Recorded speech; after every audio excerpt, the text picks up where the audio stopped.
Welcome to Not Milk Never Milk. Subscribe if you're lactose intolerant. You'll start by verifying permissions and opening settings.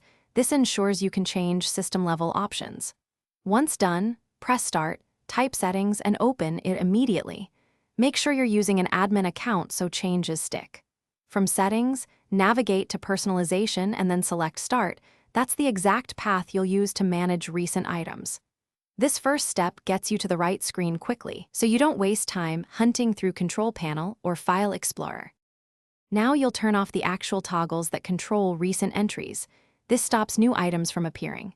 In Start Settings, switch off Show Recently Added Apps and show recently opened items in Start, Jump Lists, and File Explorer. Once toggled, open File Explorer, right-click Quick Access, and choose Options to clear File Explorer history. That removes existing entries. If changes don't reflect, restart Windows to force the settings to apply. This two-part approach prevents new finish by clearing related histories so nothing remains cached. Open Privacy and Security, clear search history and timeline entries, then run disk cleanup to remove temporary files that might store traces. Make sure to log out and back in or reboot to confirm the list is empty.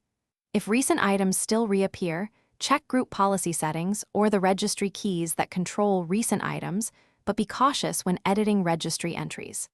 If unsure, create a restore point first so you can revert safely.